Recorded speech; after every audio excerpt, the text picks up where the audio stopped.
El día de hoy vamos a hablar de un tema que, si usted está apuntando, puede tomar nota. Se llama Mis creencias generan comportamientos. Mis creencias generan comportamientos, ¿no? Y vamos a ilustrar un poco. Siempre es bueno dar algunos ejemplos para que nosotros podamos ir entendiendo lo que el Espíritu Santo nos quiere decir el día de hoy. Y yo les voy a preguntar, ¿quiénes son hinchas? ¿Quiénes son hinchas? Claro, como no digo el equipo, nadie levanta la mano, ¿no es cierto? Pero si voy a decir el equipo, no quiero ofender al resto, pero piense usted en su cabecita en su equipo de fútbol favorito, ¿ok? Entonces yo les pregunto, ¿quiénes son hinchas? ¿No es cierto? El hincha hace algo, ¿no es cierto? El hincha verdadero, ¿no es cierto? No solo es hincha nomás porque ve el partido, ¿no es cierto? Sino está siguiendo la evolución de su equipo, está presente en los partidos y sobre todo siempre cree que su equipo va a ganar, ¿no es cierto? Esa es la creencia del hincha, siempre está ahí creyendo, ¿no? Pero el hincha siempre hace algo, ¿no es cierto? Se compra la camiseta, el hincha va a los partidos, ¿no es cierto? ¿El hincha que no va a los partidos es hincha o no? No, ¿no es cierto? Hay que ir al estadio, ¿sí o no? ¿No? A mí no me gusta el fútbol, pero es para que ustedes me entiendan. Igual pasa con la palabra de Dios y con todo lo que nosotros hacemos, ¿no? Cuando nosotros creemos en algo, nosotros vamos a hacer cosas que vayan acorde con eso que creemos. Justamente porque es lo que nos mueve, nuestras creencias, ¿no? Y aparte que estas creencias que vamos a hablar hoy día son verdades que están en la palabra. Y como son verdades, eso no cambia si tu comportamiento es el correcto o no, no va a cambiar esa verdad, porque esa verdad es verdad, porque está en la palabra de Dios. Entonces, cuando nosotros decimos, yo soy cristiano, ¿no? Y yo empiezo a creer en algunas cosas, esas cosas que tú crees van a hacer que tú te muevas, que ejecutes, que tengas un comportamiento. Es un fruto de lo que tú estás creyendo. Porque si no, entonces, ¿dónde está la prueba de lo que crees? ¿No es cierto? Amén. Entonces vamos a tocar 4 puntos, 4 verdades, 4 creencias que nos van a generar comportamientos. El primero es, Dios es bueno. Amén. Porque Dios es bueno, entonces yo puedo soñar. La verdad es que Dios es bueno, eso es verdad. Y porque Dios es bueno, me permite soñar. Entonces vamos a Marcos 10, 18. Dice, estamos en la palabra del hombre rico, ¿no? Y cuando el hombre rico le habla, ¿no? Y Jesús le responde, ¿por qué me llamas bueno? Preguntó Jesús. Solo Dios es verdaderamente bueno. Solo hay uno, en otra versión o en otro evangelio dice, solo hay uno bueno. Ese solo uno bueno es Dios. Nuestro Padre Celestial es el único que es bueno, ¿no? Entonces, porque Dios es bueno, Dios quiere que nosotros soñemos, porque Dios quiere hacer su voluntad, pero quiere ser cómplice con nosotros. Quiere que nosotros soñemos, que nosotros podamos soñar para que se cumpla su voluntad, pero quiere hacerlo a través de nosotros, a través de sus hijos, ¿no? Y mire, la fe explora lo que la revelación te da. La fe explora lo que la revelación te da. Cuando tú lees la palabra y experimentas esa transformación en tu mente y tienes esa revelación en tu corazón, ¿no es cierto? Ya, está la revelación, pero el actuar, el que tú empieces a caminar, eso te lo da la fe, porque tú vas a empezar a caminar, tú dices, ok, Señor, yo creo que tú eres bueno, ¿no? Pero ahora me voy a quedar solo con eso, guardadito. No, yo voy a soñar, porque como sé que tú eres bueno, voy a permitirme el soñar cosas para ti. Voy a permitirme el soñar cosas para el reino. Voy a permitir que tú me uses. Quiero soñar que yo puedo hacer algo para el reino. Entonces yo pongo mi cuerpo, pongo mis miembros al servicio de Jesucristo, al servicio de la palabra. En la palabra dice que no pongamos nuestros miembros al servicio del mal, sino los pongámoslos al servicio del bien. Pero eso es algo que tú decides, eso es algo que tú vas a decidir hacerlo. ¿En qué lugar te vas a poner? La idea es que tus sueños siempre vayan conectados al reino. Tus sueños siempre tienen que estar conectados al reino, ¿no? Dice, buscar primero el reino de Dios, ¿no es cierto? Y todo lo demás será añadido. Entonces, como Dios es bueno, Dios nos permite soñar. Pero tenemos que nosotros conectar nuestros sueños con la voluntad de Dios, con la voluntad del reino. Mire, yo les voy a contar una experiencia. Yo allá por los años, no voy a decir los años para que no calculen, pero cuando yo era adolescente, allá por mis 13, 14 años, a mí me llamó mucho la atención ese instrumento, la batería, ¿no? Entonces yo quise aprender, entonces aprendí a tocar, no estaba tocando, mi papá me bendijo con una batería, entonces yo ya no dije, yo quiero tocar, ¿no? Y me invitaron para tocar en el grupo de los niños, ¿no? Entonces, en ese momento yo, inmaduro todavía, pero Dios nos va enseñando, ¿no es cierto? Y yo dije, no, ese equipo yo no quiero, pues, ¿no? Yo quiero el de los grandes, ¿no es cierto? Yo ese equipo no quiero. Entonces yo no estimé a lo que Dios me estaba llamando en ese momento. Tenía que madurar. Para que yo después pueda estar en un equipo, el equipo principal, pasaron muchos años donde Dios empezó a tratar mi corazón y Dios me empezó a llevar para que yo busque primero sus sueños. Mis sueños tienen que conectar con lo que Dios quiere. Cuando Dios te llama, cuando tú dices, heme aquí, tú no sacas tus reglas, ¿no? Tú dices, Señor, yo voy, pero yo quiero así, así, así. No, tú dices, heme aquí, Señor, yo voy a soñar, pero para tu gloria. Yo voy a soñar, pero para que tú seas glorificado, no yo. Entonces, cuando nosotros tengamos ese sueño, asegurémonos que esté conectado a lo que Dios quiere. Pero como Dios es tan bueno, me permitió después tocar y después Dios me llevó a otra iglesia y siempre pude tocar alabándole hasta que llegué a Casa de Luz y también en Casa de Luz tocamos, ¿no? Con mi esposa también ministrábamos los primeros años. Y llegó un momento, ¿quiénes estuvieron en Morro Solar, en el local de Morro Solar? En el local de Morro Solar, hermanos, teníamos 3 servicios, 3, 2 en la mañana y 1 en la tarde. Te quedaba solo terminar el segundo servicio, ir a tu casa, comer, darte una bañadita, 5 minutos, y ya tenías que regresar. Pero lo hacíamos con amor, ¿no? Era lo que Dios nos estaba dando, nos había llamado, y nosotros lo hacíamos con amor porque entendíamos para quién lo hacíamos, y lo entendíamos el regalo y la oportunidad que teníamos de servir a Dios. Pero ahí es donde en caminar tú tienes que estar enfocado y saber que Dios es bueno. Y porque Dios es bueno nos permite soñar y el sueño de poder ministrar para Él se estaba dando. Pero no tienes que permitir que las cosas que te van pasando alrededor contaminen ese sueño que tú has tenido que va de la mano con Dios. En una oportunidad cuando estábamos tocando, regresando de un servicio, y hermano, déjeme decirle que tocar 3 servicios es agotador. Uno salía cansado, era prácticamente todo el domingo estabas sirviendo, ¿no? Porque ya llegabas y ya a dormir o a hacer tus cosas del día a día para empezar la siguiente semana y encima con hijos chicos. Pero uno lo hace con amor. Y un día nosotros llegamos a casa y encontramos que se habían metido a la casa y nos habían robado toditito, hermano. Se habían robado las computadoras, las cámaras, los televisores, todo se lo habían llevado.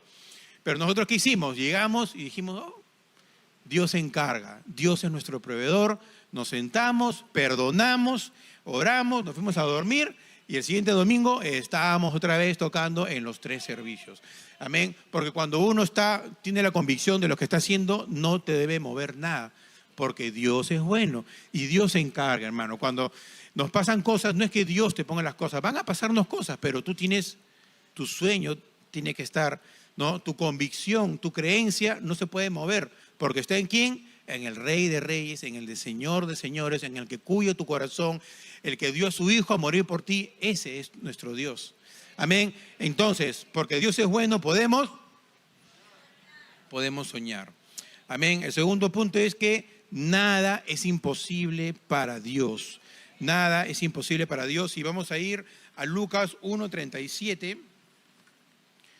Lucas 1:37, cuando el ángel estaba hablando con María y le estaba diciendo lo que iba a pasar, cuál era el plan del Señor para con ella.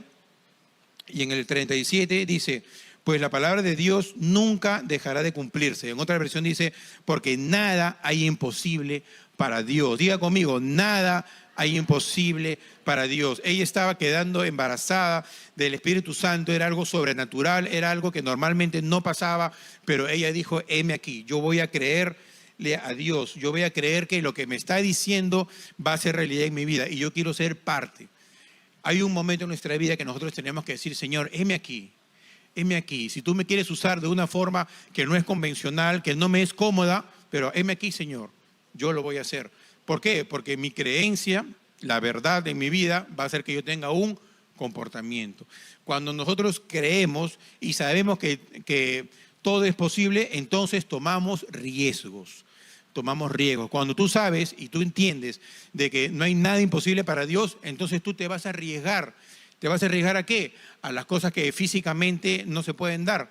Te vas a arriesgar a lo que la matemática no te da. ¿Por qué? Porque tú estás creyendo en Dios. Tú estás creyendo en el Señor de señores. ¿No es cierto? Mi comodidad no es tan importante como la gloria de Dios. no podemos aprender antes de arriesgarnos, si no, no sería riesgo, ¿no es cierto? Cuando uno va a aprender a manejar, por ejemplo, uno está aprendiendo, pero tienes que tomar el riesgo de ir a la calle un día, porque si no, ¿cómo te enteras que sabes manejar? ¿No es cierto? Cuando tú vas a empezar a cocinar, para los que les gusta la cocina, al principio tú dices, se me va a quemar, ¿qué me va a pasar? ¿No es cierto? Tú no sabes cómo te va a salir, ¿no? Pero tú le pones todo el amor y después cuando te enteras que lo que haces es rico, cuando otro te dice, qué rico cocinas, ¿no es cierto? Entonces ya tú te sientes bien, ¿no es cierto? Pero en todo tiene que haber una experimentación, una prueba, un sentir de querer ir, de querer hacer algo. Como les decía, la fe explora lo que la revelación te da. Entonces tú tienes que ir hacia lo que Dios está poniendo en tu corazón, ¿no? Entonces son esos momentos cuando tú dices, ok, Señor, yo creo que no hay nada imposible para ti. Entonces voy a hacer algo que si yo me pusiera a pensar no lo haría.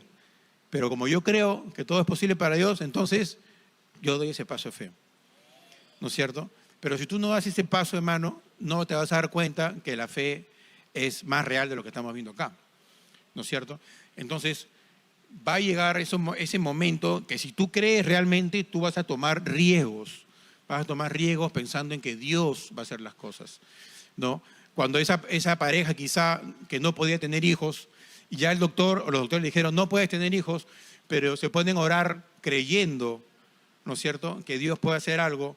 Y cuando tienen intimidad están pensando en cómo va a ser su hijo o su hija, están creyendo, ¿no es cierto? Y cuando después viene ese milagro y nace un niño, es el fruto de lo que tú creíste y el riesgo que tomaste y lo que tú experimentaste, ¿no es cierto?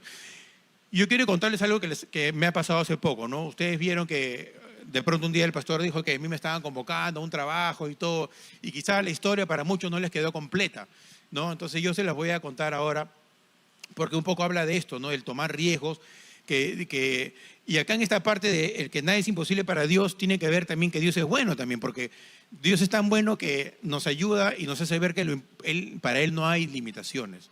Amén.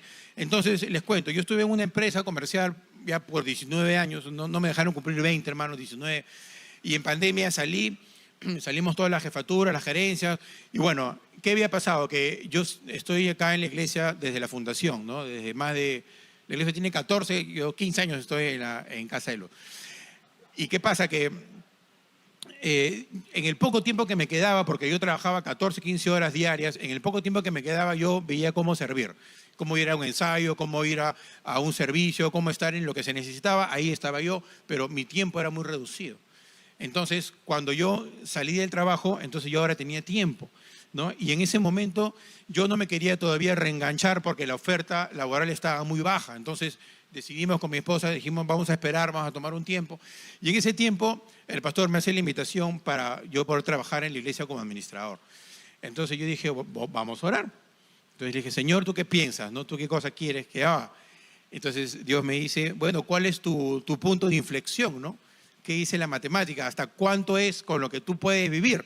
Entonces yo saqué cálculo, ¿no? Ya, Señor, a ver, ya acá, Señor, voy a creerte, ¿no? Ya, Señor, este es el número. Ya, entonces me voy a hablar con el pastor y el pastor me ofrece la mitad, ¿no? La mitad de lo que había sido mi punto de inflexión, ¿no? Entonces yo como que, Señor, pero ¿por qué me preguntas si ahora no?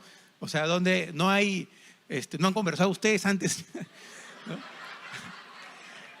Pero a mí me quedó claro de que Dios hace las cosas para que nosotros confiemos en Él. Porque si el número hubiera sido el que yo dije, ya, ahí no había ningún sacrificio. Pero yo me estaba lanzando al vacío, yo no sabía lo que iba a pasar. Y dije, Señor, ok, Señor, dije, si tú quieres, yo voy contigo. Y así fue como pasaron las cosas. Yo fui y han pasado 2 años, porque justo en octubre fueron 2 años que yo he estado trabajando aquí en la iglesia, haciendo varias cosas para la gloria de Dios. Pero hermanos, Dios ha sido tan bueno que yo no sé cómo, no me pregunten porque nunca me dio las matemáticas, preferimos con mi esposa no hacerlas porque cuando las hacíamos salía negativo, pero Dios siempre se encargó de que no tengamos deudas, nos encargó de que vayamos de vacaciones, ¿no? Denle un aplauso al Señor porque Dios es bueno. Nada hay imposible para Dios. Y Dios no es un Dios de con las justas, hermano. Usted sabe que yo he bajado de peso, pero no es que he bajado de peso por hambre, hermano, no. Sino He bajado de peso porque tenía que bajar de peso. Esa es otra historia, ese es otro testimonio. Pero incluso en nuestra forma, nosotros éramos muchos de comer en la calle y quizá no salíamos tanto ya a comer en la calle como antes, pero cuando había un momento en que ya uno tenía un gustito, por ahí siempre el Señor se encargaba de cuidar nuestro corazón, siempre nos invitaban, siempre caía algo y siempre hubo la oportunidad de poder estar tranquilo y poder decir como Pablo, yo puedo vivir en la abundancia y puedo vivir en la escasez.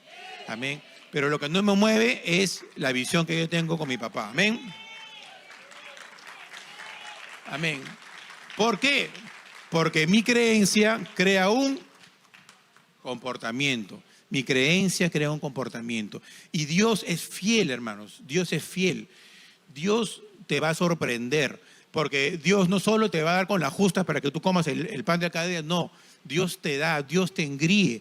Dios te da esa cosa que tú dices, no, Señor, pero ya yo creo que estoy pidiendo demasiado. No, hermano, porque nada hay imposible para Dios. Nada.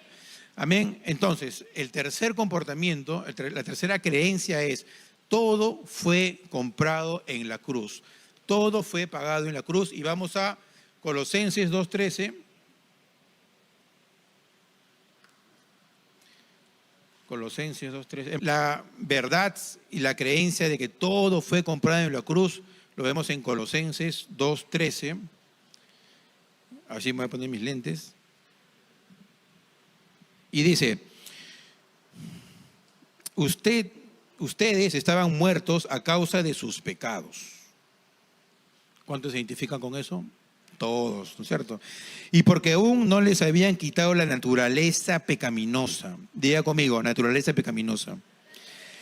Dice, entonces Dios les dio vida con Cristo al perdonar todos nuestros pecados. Diga conmigo, ¡uh!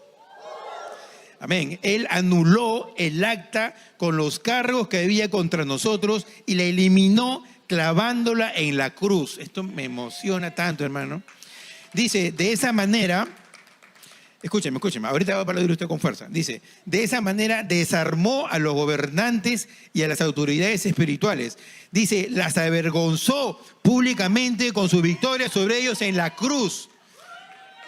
Las avergonzó, diga conmigo, las avergonzó. Miren, cuando uno es hincha, como les decía hace un rato, ¿no es cierto? Y su equipo le mete una goleada al otro, ¿no? Tú sacas del pecho, se te sale, ¿no es cierto? Porque le metieron una goleada, ¿no? Eso es lo que pasó. Jesucristo los avergonzó, los humilló, porque el diablo hizo su plan malévolo y su plan quedó hecho nada. Porque Jesucristo le volteó el partido y se glorificó y ahí es donde estamos parados nosotros, hermano. Ahí estamos parados nosotros. En esa vergüenza que le hizo Jesucristo al demonio, ahí estamos parados nosotros. Con Él, en esa tribuna estamos nosotros ahí. Amén. Porque todo fue pagado en la cruz. Entonces, como todo fue pagado en la cruz, esa es una verdad que nosotros tenemos que tener. ¿Eso qué comportamiento nos va a generar? Nos va a generar un comportamiento de confianza, un comportamiento de fe. Nuestra fe está parada en que Jesucristo todo lo pagó en la cruz. Todo, hermano. Todo y todo. No se deje engañar por el diablo. La única herramienta que el diablo tiene es engañarnos. Es empezar a decirnos mentiras. Y cuando tú te la crees, como dice nuestro pastor, cuando uno cree al mentiroso, empodera, ¿no? Cuando uno cree la mentira, empodera al mentiroso. Así es. Entonces nosotros debemos saber y tener confianza, tener la fe de que todo fue pagado en la cruz. Si todo fue pagado en la cruz, entonces ese adúltero que quizás fuimos antes, ¿vive o está muerto? Ese mentiroso que éramos antes, ¿vive o está muerto? Ese fornicario que antes éramos nosotros, ¿vive o está muerto? Está muerto, hermano. Está muerto. Nosotros no podemos tener relaciones con un muerto. Usted no conversa con un muerto, ¿no es cierto? Porque el muerto no le puede responder. De esa misma forma, nosotros estamos muertos al pecado. Entonces, cuando el diablo viene a fastidiarte, tú dile, estoy muerto. Y le haces mirada de desprecio, ¿no? Estoy muerto, hablo con mi hermano, ¿no? Porque nosotros ya no tenemos esa naturaleza del cuerpo, ya no tenemos una naturaleza pecaminosa, no, porque hemos sido muertos con Jesucristo y ahora vivimos con Cristo. Entonces, cuando vienen esas mentiras, ya no te están hablando a ti, ¿no? El diablo viene y tú dices, ¿A quién le estás hablando? ¿A quién? Ese es otro Henry, ¿no? Yo ya, tú no tienes que ver conmigo ya. Porque ya eso es otra persona. Descubrir quién es Él, descubrir quién es Dios, me ayuda a descubrir quién soy yo y cuál es mi misión. Cuando nosotros empezamos a conocer su palabra, cuando nosotros empezamos a descubrir esas verdades, cuando empezamos a descubrir quién es el que tuvo esa victoria y el que avergonzó al enemigo, y sabemos que estamos en su equipo, y es más, sabemos que somos sus hijos, entonces nos ponemos en esa posición y genera en nosotros un comportamiento de fe. Genera que nosotros podamos actuar en fe. Mientras más lo conocemos a Jesucristo, más vamos a conocer nuestra identidad, ¿no es cierto? Usted no ha visto esas películas de esos que nunca conocieron a su papá y lo empiezan a buscar, bueno, no como Marco, porque Marco nunca encontró a la mamá, ¿no? Pero uno que sí lo encuentra, ¿no? Tiene esa necesidad de identidad, ¿no es cierto? ¿Quién es mi papá? ¿Quién es mi padre? ¿No? Bueno, déjame decirte que nosotros, nuestro Padre es nuestro Padre amado, ¿no es cierto? Y nosotros hemos sido comprados por sangre, por Jesucristo, y ahora nosotros tenemos ese acceso al Padre por medio de Jesucristo. Amén. Entonces, ese comportamiento comportamiento de fe viene de esa verdad de que todo fue comprado en la cruz. Amén. ¿Hasta ahí me están entendiendo? ¿O alguien quiere un caramelito para que se despierte? Amén. Cuando usted esté de acuerdo conmigo, usted va a ser así. Cuando usted no está de acuerdo conmigo, usted va a mover la cabeza. Pero si yo veo a alguien que está así, entonces ese ya es un zombie, porque no es ni sí ni nada, está dormido, ¿no? Entonces ayúdeme a poder saber que estamos todos juntos. Amén. Entonces, el punto 4, a mí me gusta hablar rápido, ¿cuántos se han dado cuenta? El punto número 4 es, la verdad o la creencia es, porque yo soy significativo, puedo servir bien. Porque soy significativo, puedo servir bien. Cada uno de nosotros tiene un valor. Cada uno de nosotros no es un nombre más en el bulto. No, Dios nos ama de una forma personal, de una forma individual. Y podemos ver eso en 1 de Juan 3:1. Y miren cómo la palabra, yo tengo acá la nueva traducción viviente. Miren todo este amor, ¿no? Miren con cuánto amor nos ama nuestro Padre, que nos llama a sus hijos. Y eso es lo que somos. Pero la gente de este mundo no reconoce que somos hijos de Dios porque no lo conocen a Él. Lo voy a volver a leer. Dice, miren con cuánto amor nos ama nuestro Padre Celestial, que nos llama sus hijos. Y en esta versión dice, y eso es lo que somos. Diga conmigo, eso es lo que soy. Y le saca la lengua al costado. Eso es lo que soy. Le saca la lengua al costado. Eso es lo que soy, ¿no? Eso es lo que yo soy. Tienes que creerte, hermano, tienes que entender. Esta es una verdad. Nosotros somos hijos de Dios. Cuando nosotros hacemos ese intercambio, decimos, Señor, acá están todos nuestros pecados. Yo te traigo mis cargas y tú las haces ligeras. Ahora yo merecía la muerte, pero Jesucristo en su cruz, ahora yo soy libre. Y tú me amas y porque soy significativo, ahora, ¿qué comportamiento me va a dar? Que yo puedo servir bien a la casa, que yo puedo involucrarme, que yo puedo ser parte, que yo puedo caminar con Dios, ¿no? Tengo valor porque Jesús murió por mí, soy original. Si todo lo que tengo lo ponemos en Dios, todo se multiplica. Nosotros tenemos que traer todo lo que Dios nos ha dado, todos nuestros dones, todos nuestros talentos, todo lo que Dios ha querido que tengamos, tenemos que traerlo a su servicio. Tenemos que ver una necesidad, Señor, todo lo que tú me has dado, yo aquí te lo doy. Señor, tú me hiciste creativo, yo estoy en el arte, puedo hacer muchas cosas, Señor, vengo y te lo doy. ¿De qué forma? No sé, hermano, habla con Dios, pero de alguna forma tú tienes que venir a traer tu don. Si tú sabes cantar, cantas aquí. Si tú sabes escribir, escribes para Dios. Si tú eres administrador, trabajas para la iglesia en lo que puedas. No sé, hermano, si tú eres ingeniero, pues harás lo pones para la iglesia, no lo sé. Pero el don que tienes, hermano, tiene que haber una necesidad de que tú lo traigas a Dios. Amén. No puede pasar que cuando estemos en la presencia de Dios y el Señor te diga, y los dones que te di, y tú saques como la parábola, no saques tu pañuelo, acá está el Señor, lo escondí y ahora te lo doy, ¿no? Pero ¿cómo lo usamos? ¿Cómo lo trajimos a la casa? ¿Cómo lo usamos? ¿Para qué crees que te lo dio Dios? Para que tú lo traigas, para que lo uses, para que lo traigas y dices, Señor, acá de lo que tú me has dado, ¿no? Ahorita hemos cantado todos acá todo lo que soy, ¿no? Todo lo que tengo, ¿no? Qué bonito, todo lo que tengo te lo doy. pero en realidad todo lo que tengo, todo lo que soy, lo estamos trayendo a los pies de Dios. Todo lo que, o sea, piensa en lo que está diciendo. ¿Ah? Bueno, yo puse una grabadora acá y ya, mira lo que dijiste. O sea, le estás cantando a Dios, ¿no? Todo lo que tengo, todo lo que soy, yo te lo traigo. ¿Por qué? Porque tú me amaste primero, ¿no es cierto? Porque mi nombre está escrito en el libro de la vida. Entonces, por eso yo vengo. ¿Estás de acuerdo conmigo? ¿Cuántos zombies tenemos acá? No hay ninguno. Muy bien. ¿Hasta ahí todo bien? Amén. Cuando la iglesia cree, la iglesia piensa en lo sobrenatural. Cuando la iglesia le cree a Dios, empieza a ver cosas que no son normales.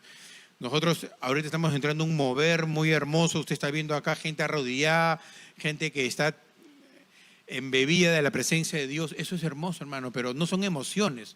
Está pasando algo en nuestra casa.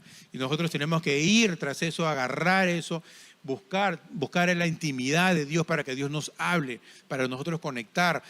Porque cuando nosotros creemos en las verdades, tenemos que tener ciertos comportamientos de vida. Y tiene que notarse, hermano, con lo que tú haces. Tiene que notarse el que tú estás creyendo, ¿no? Entonces, vamos a seguir. Vamos a seguir. Mire, Génesis 3:10. Eso está en la pantalla. Aquí es cuando Adán y Eva fallan, ¿no? Comen del fruto prohibido y se esconden, ¿no? Y en eso sienten que Dios está caminando como siempre. Entonces Dios lo llama a Adán. Y en el versículo 10 dice, y Adán respondió, oí tu voz en el huerto. O sea, dijo, ¿dónde estás, Adán? ¿No? Y en el 10 dice, y él respondió, oí tu voz en el huerto y tuve miedo, porque estaba desnudo y me escondí. Y Dios le dijo, ¿quién te enseñó que estabas desnudo? Dios le dijo, ¿quién te dijo? Diga conmigo, ¿quién te dijo? Eso es lo que pasa cuando nosotros creemos de que no podemos hacer algo. ¿Quién te dijo, hermano? Cuando el diablo te dice, no, tú vas a ser igual que tu padre, igual que tu abuelo, borracho, ¿no? Y Dios te dice, ¿quién te dijo, hermano? ¿Quién te dijo esa mentira? ¿No? O cuando nosotros decimos, no, yo soy flojo porque pues, eso es mi naturaleza, así nací, ya no hay nada que hacer. ¿Quién te dijo, hermano? ¿Quién te dijo esa mentira? ¿Por qué estás creyendo eso? Cuando nosotros decimos, no, no puedo, es mi naturaleza, yo no tengo dominio propio, no lo puedo hacer. ¿Quién te dijo, hermano? ¿Quién te dijo que no tienes dominio propio? Si su palabra dice que Dios, el paquete vino completo y es algo que Dios ya nos dio, es algo que nosotros tenemos que usar. O cuando decimos, no, yo no tengo ningún talento, por eso yo no sirvo en nada, porque... ¿Quién te dijo, hermano? ¿Quién te dijo? ¿Uno feo así con cachito? ¿Quién te dijo, hermano? ¿Quién? ¿Ese que fue humillado en la cruz? ¿Ese te dijo? ¿Quién? ¿Quién te dijo, hermano? Entonces tenemos que nosotros tener esa transformación en nuestra mente y ver como Dios nos ve. Tenemos que vernos como Dios nos ve. Como dice Mateo 10:8. Miren, Mateo 18 dice, ¿cómo nos ve? ¿Cómo nos envió Jesús? ¿Cómo nos ve? ¡Tarán!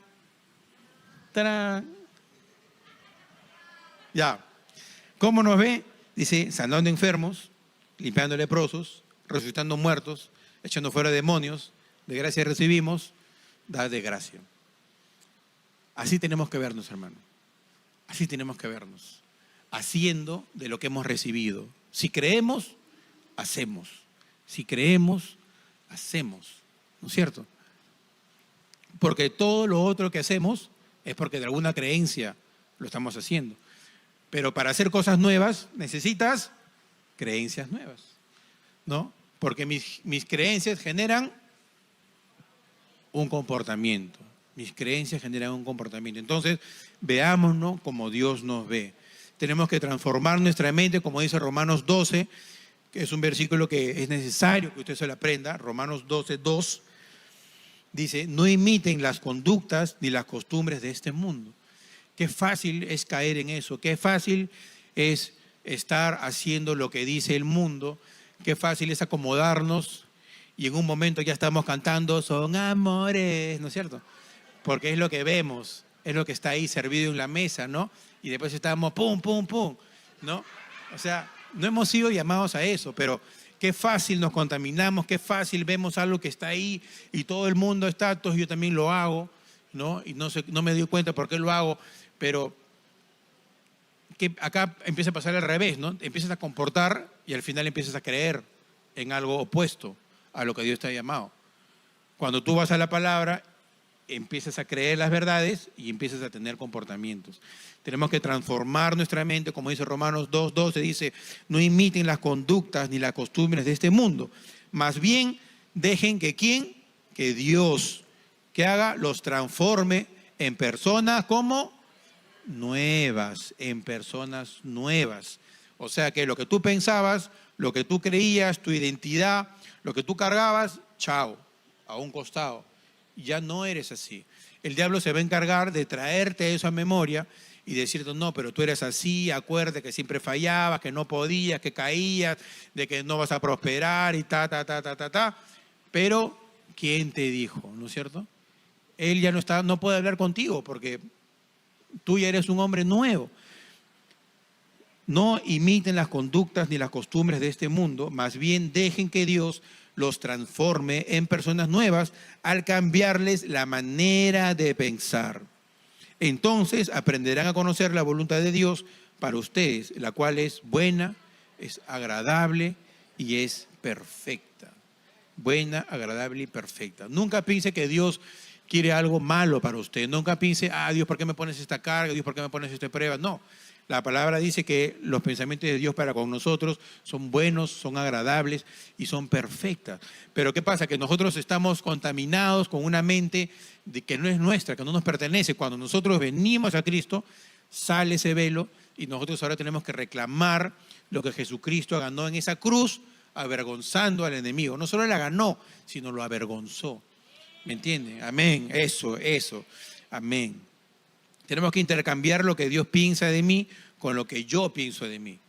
Yo tengo que pensar y estar seguro y creer en lo que Dios piensa de mí, no en lo que el mundo me ha etiquetado en algún momento, ¿no? Que el mundo te ha etiquetado que eres feo, que eres chato, lo que quieras, que eres pelado, bueno, que de repente eso es verdad, ¿no? Pero tú no lo creas, hermano. Eso es lo que menos importa, ¿no? Pero lo que voy es de que no creamos lo que el mundo, cómo nos etiqueta, ¿no? De que somos infelices, de que nos vamos a quedar solos, de que no hay nadie para mí, de que soy un inútil. Todo eso, como el mundo te ha etiquetado, tú a un costado, ¿no?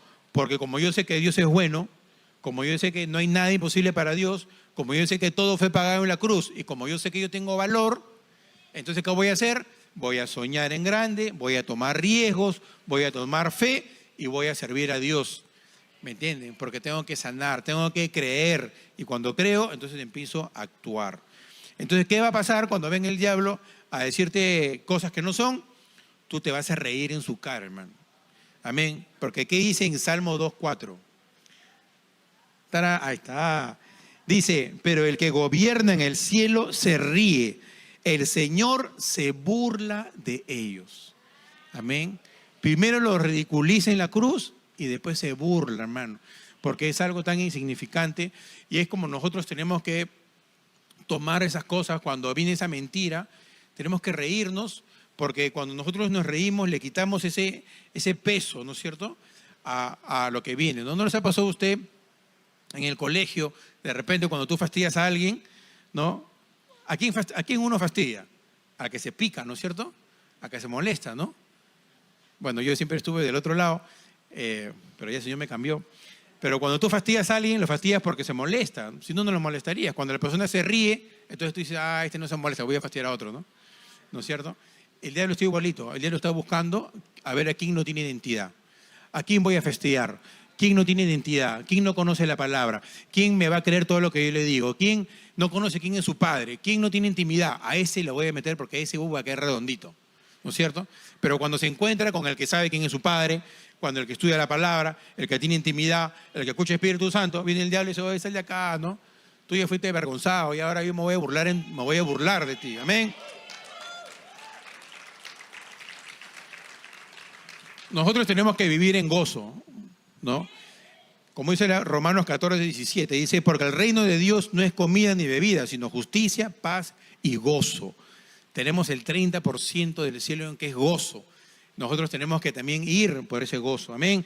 Entonces lo que debemos hacer hoy día, vamos a burlarnos de esas mentiras que el diablo nos quiere poner. Y usted me va a ayudar, porque usted tiene que reírse conmigo, ¿no? Y usted tiene que después acordarse de las mentiras que se ha estado creyendo. Y vamos a salirnos de ahí y vamos a creer en las verdades de Dios. Vamos a creer en que lo que vamos a creer nuevamente, porque para tener nuevas experiencias tenemos que tener nuevas creencias, ¿no es cierto? Vamos a creer que Dios es bueno. ¿Qué más? ¿Qué más? Que Dios es bueno, que nada es imposible para Dios, que todo fue pagado en la cruz y que soy significativo o que tengo un valor. Eso tenemos que creerlo y tenemos que saberlo y tenemos que masticarlo y tenemos que empezar a actuar y empezar a movernos por eso. Amén.